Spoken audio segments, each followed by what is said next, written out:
Vanity Ezel. Some people will have known this by either subscribing to my channel or just watching my videos in general, and some people, the people I'm making this video for, may not know this.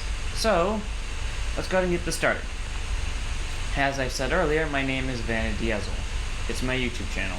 I created this YouTube channel at the time of recording this approximately 2 years ago and 1 month, and I pretty much did it because I wanted to share my love of just playing games with other people. Like, I'm not very social in the real world, but it's easier for me to make friends with people online, and I like sharing ideas and like making people have fun or just making them smile in general.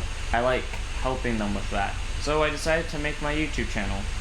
It's pretty much devoted to card games, mainly Vanguard and Buddy Fight, and I do have a separate YouTube channel with my friends called Team Soul Blaze, where we basically just play Yu-Gi-Oh! And sometimes we need to go deeper when we can get the game to work. And I also have another YouTube channel, my personal YouTube channel, called Blazing Resonance, which basically focuses on Beyblade and just stuff like that. And this YouTube channel, my base one, is frankly the one where you can get to know me best. Like I said before, I like card games. It's been a big part of my life since 6th grade? Well, not 6th grade. Since 3rd grade, more or less. 3rd grade? Yeah, since 3rd grade. And I learned how to play Vanguard and Buddy Fight, my two main ones, at 6th grade. And they were both fun, and I've stuck with them since then. I'm now currently in 10th grade since recording this. And I find them fun. I like to play against a bunch of different people. I like to see their style. I like to see their deck build. And you may be wondering, what do I mean by that? I mean by, when I fight someone, everyone has their own different playstyle. Some people play more defensively, some people play more aggressively, some people play in the middle. When I fight someone, I like to analyze it because I like to see what type of person they are. And I also like to play against different decks. Like, a lot of people, when a new deck comes out, they'll build it to the best of its ability, and sometimes they'll also build it off of what pros play, while they're not actually building it based on themselves. They may build it based off of budget, but that's pretty much the only customization they'll get to. I like to build my decks based on what I think is fun and comfortable to me. I don't like, for example, my Gurgit deck that I have, it's not made how pros do it. Pros, or like most people, normally go, they put a Gurgit in the deck, they put the Bluish Flame cards in the deck, and some even put Ezel in the deck. I don't feel comfortable doing that because I feel like combining archetypes just doesn't feel good to me. I don't know why, it just feels very uncomfortable doing, and I count an archetype as in like, if either an old card or a new card mentions a very specific card in its text, I count that card as an archetype.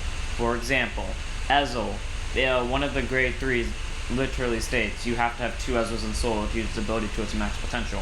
That's why I count Ezels as an archetype. Gurgit, yes, it only has one card that technically says that in Standard, which is look at top 7 for either a Gurgit or a Paramore, but it's back in the olden days, it still had the archetype of the Scarface Lion having different grade 3s, etc. And it bothers me to combine the decks together unless like everything's getting included. So I'm never gonna, so if you want to find decks that are like at the best of their ability, do not watch my deck profiles. I'm telling you that right now. My deck profiles are made for different reasons. I want to build decks different from other people because I speak from experience. It gets really boring playing the exact same deck over and over and over again, and the only difference is 1 or 2 cards. I build my deck completely differently from everyone else. No matter if it's a budget or not, I don't like to follow in the same pattern as everyone else. Even if it makes no sense completely to anyone else, it makes sense to me because it makes me feel comfortable playing that deck. And my decks are always fun.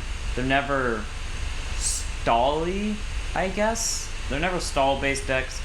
They will, only very few will be control decks because I don't find joy in them because they kind of ruin the game because I like to play a very fast-paced style of card game I go all in. I go as fast as physically possible, and that's just because that's normally the time I stay interested in it. But playing controller decks kind of makes me lose the will to do so, and that's kind of why I do what I do. I like to play exciting games, whether it's by random chance or not. And I like to play different people so I don't have to fight against the very same deck over and over and over and over again. But card games aren't the only thing I do on my channel. There's such things as video games, as Uncharted, for example. Uncharted is one of my favorite video games. It's an RPG, an adventure RPG at that, and I just like playing it. I like exploring because for a huge part of my life, and still partially now, I wanted to be an adventurer or like just an explorer who traveled across the world. Uncharted, I feel like I can relate to it kind of. Obviously, I'm not a badass like Nathan Drake where I can just show up, shoot a gun, and then do the physically impossible for most human beings. But I feel like even if most of the stuff is just fake or the legends or treasures that he's searching for aren't real, I still feel I can connect to it personally, and it brings me great joy just playing the game and getting to go to different places in the game.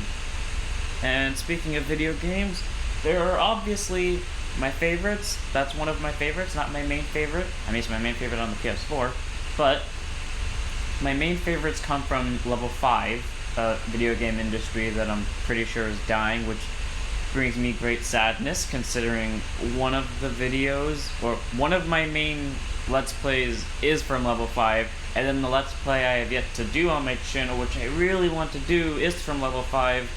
So, kind of brings me sadness that they're might be dying, especially since I'm kind of trying to hold out for a game that we're supposed to release either this year or last year, but apparently it's getting released 2 years from now, which kind of brings me sadness. And that's Inazuma 11 and LBX. So to get on to Inazuma 11 first, because I haven't done LBX yet. Inazuma 11, I've heard about this since I was in 5th grade.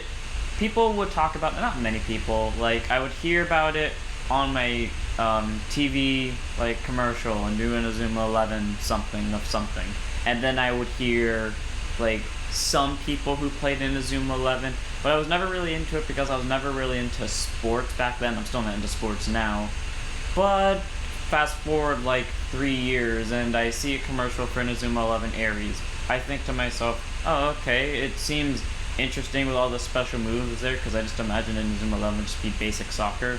And I watched Aries, and I didn't like Aries at first, and I didn't hate it either. It was just the midway point.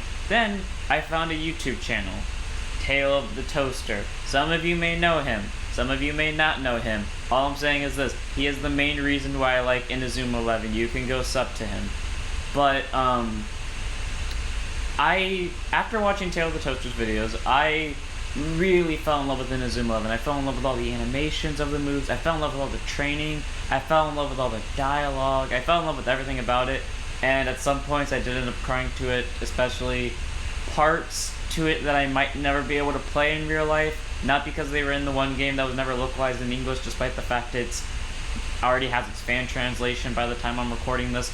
But also the fact that I don't have a European 3DS, and I need a European 3DS to play Z games.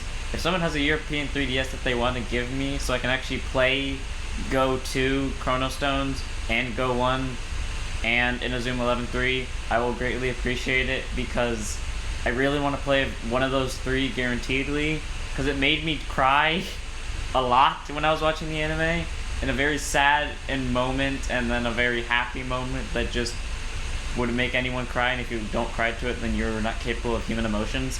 But anyways, I liked Inazuma 11, and then I started to buy the game.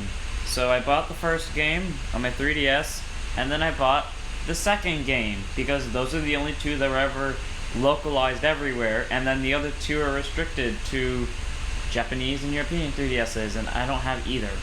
I mean, I can get a Japanese 3DS, but that's not worth it, especially since I can't understand the dialogue. But that's pretty much where my Inazuma 11 stuff lies, and I'll play it often. I don't play it too much so I don't get bored of it, but I still play it enough to where I play it like at least once or twice a week. And then comes LBX. LBX was my first level 5 game that I ever played or heard of, for that matter. Frankly, I didn't even know level 5 was a thing till I played LBX. And the reason why I did play LBX is because I watched Gundam. At some point in my life, I don't know when, I watched exactly one episode of Gundam, and I only watched like 2 minutes of it, got extremely bored of it, and then I saw a commercial for LBX almost a week later, and it seemed interesting, and I was like, okay, screw it, let's watch LBX, see what happens. And I got very enticed into it. It seemed nice having... I think my problem with Gundam is it seemed too much like Power Rangers with having giant robots, and so having miniature robots instead seemed just the difference that kind of made me enjoy it more. The story, well, wasn't that good, but it was still enough to get me interested. And then finally, the main bad guy. The main bad guy. I loved it so much when I first figured out who it was, and it made me so happy. But the point of LBX was, it was, frankly, I think, it wasn't my first video game. My first video game was always Pokemon, like everyone else's, and you cannot lie to me. I know for a fact everyone on this earth has played Pokemon at some point in their life, or anything related to Pokemon. There's no way you can get around it. We all know that's a fact. You might as well just come clean about it now. But, my first game that wasn't Pokemon indirectly was LBX, and it was fun. I played it. I still have it. It's somewhere in my little game bag. And it's a game I still play, and I really, really want to show it on my channel. And the only thing stopping me from doing it is because I don't want to do multiple Let's Plays at once. But also, they only got one game localized in America. Every other game was localized only in Japan. So I can't really acquire Zed games in the first place, despite the fact I really want to. I want Dan Ball Senki W. I want Dan Ball Senki Wars, despite the fact it doesn't seem as interesting. I want to play all the LBX games, but unfortunately, I cannot. But that pretty much sums up me. That's pretty much what I am. I'm pretty much a kid YouTuber who likes to play card games differently from everyone else so it doesn't get boring for both me and my opponent. I like to play adventure video games because it's fun, because it's something I connect to. And then I like to play Inazuma and LBX because it just feels fun, honestly. It feels cool too. But yeah, that's pretty much who I am.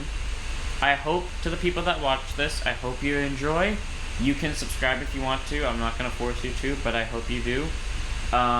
You can click that bell so that you can see all my videos come up and not have to constantly go back and forth between my YouTube channel to see if I posted a new video. And if you want, you can tell your friends about my channel. You can do anything you want. Well, I'm going to end it here. So don't forget to like, maybe subscribe. You can comment if you want, if you just want to talk. And I've got a Discord. I'll put it down in the description. And that's it. So I'll hopefully see you on the next one. Don't forget to stand up your vanguards.